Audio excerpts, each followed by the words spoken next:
Page 69, Shooting Hoops.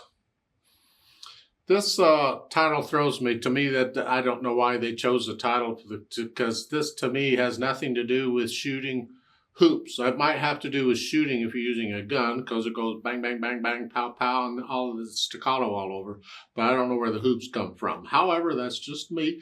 Maybe you like shooting hoops, and this reminds you of shooting hoops or something. Okay, I'll look it over. It's a page long.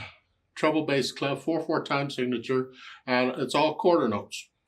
And of course, rests. I'm not talking about the rests, the quarter notes.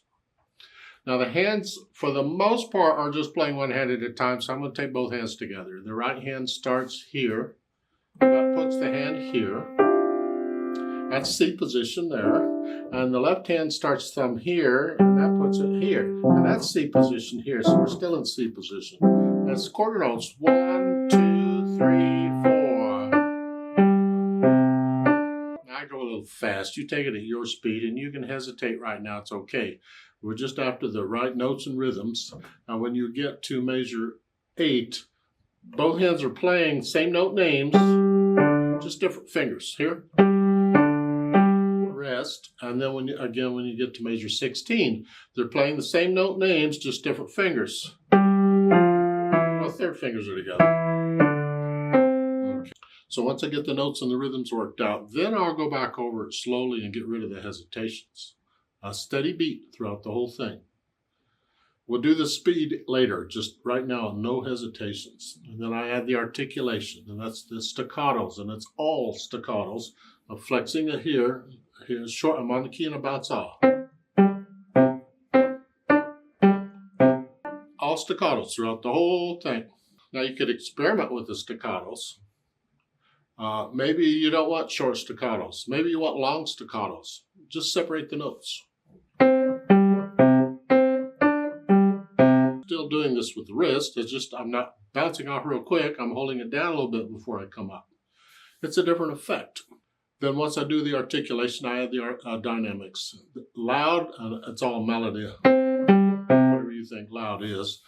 Then on the third line, measure 9. Now you're soft. Now you get loud. Now measure 11. You start that soft, and you're gradually going to get loud, but don't get loud until the last note in measure 12. So it's soft, louder, louder. There. That's what you want. So it's almost like every 2 notes go a little louder. Soft, louder, louder, loud. And then soft again immediately. And then measure 16, same thing. Soft, louder, louder, loud. So each one goes just a hair louder. Now once I have an idea of the dynamics, then I add the speed with energy. That's not a speed. They give a metronome marking, but that's just a suggestion. You have to decide on how fast your shooting hoops is going to happen. So you don't have to go fast.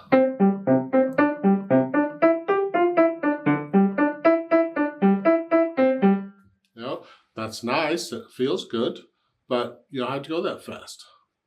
It's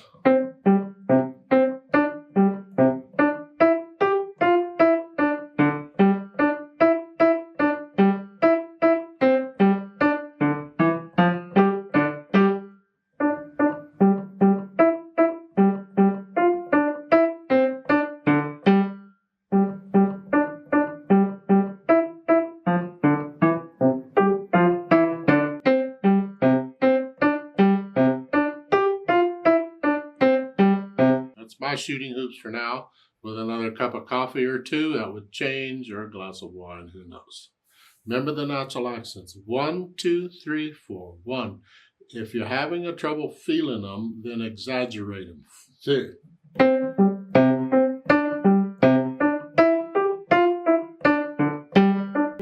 So exaggerate them if you need to, but you just want to get where you're just feeling them. 1, 2, 3, 4. 1, 2, 3, 4. If you'll feel them, it'll come across in the music, and whoever listening to you will feel them too. They won't know they're feeling them, but they'll feel them. And this piece, again, like most all the pieces we played in this book, you should be able to play this without looking at the keyboard. Once you have your hands where they go, You just keep your eyes on the music. You got to remember which finger is on which key. It's important. So you just keep doing it over and over, and in time you'll find it's easy. It gets less difficult, and then it gets easier, and then it's easy. It really is. It comes very nicely, but you have to work at it. Otherwise, you see, some people will tackle this. They'll do it this way. They'll say the first note, that's a C, and they'll look down at the keyboard, and they'll say, okay, that's a C. Next one's a G. Okay, look down at the keyboard and play a G. And then the next one's a C. They'll look down at the keyboard and play a C. They're looking down, up and down for every note. If you're absolutely learning, that might be okay, but that's no way to play a piano. You don't see people playing pianos that way. You got to get where you can remember where your hands are and trust where they are, and you use just whichever finger. And you don't need any finger numbers in this book except at the beginning to tell you where to put the hands. You don't need any others because you're not moving around. So don't put in finger numbers.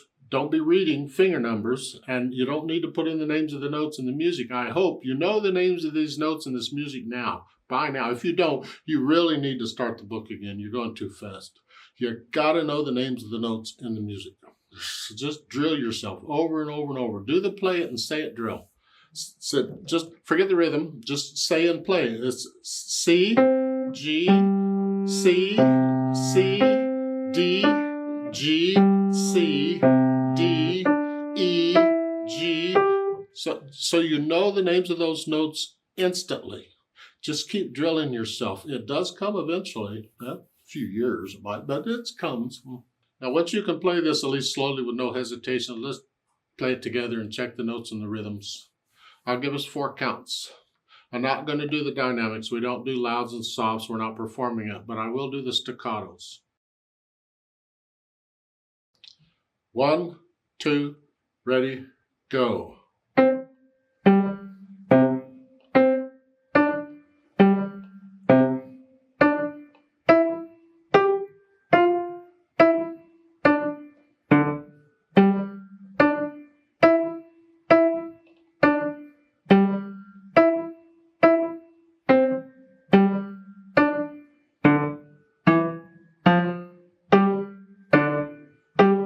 Rest.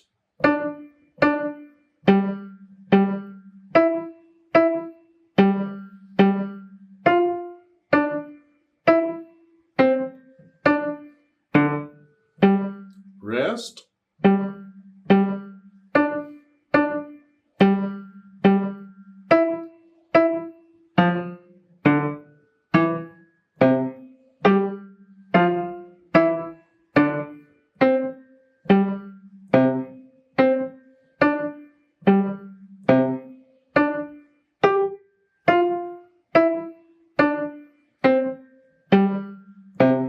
Rest.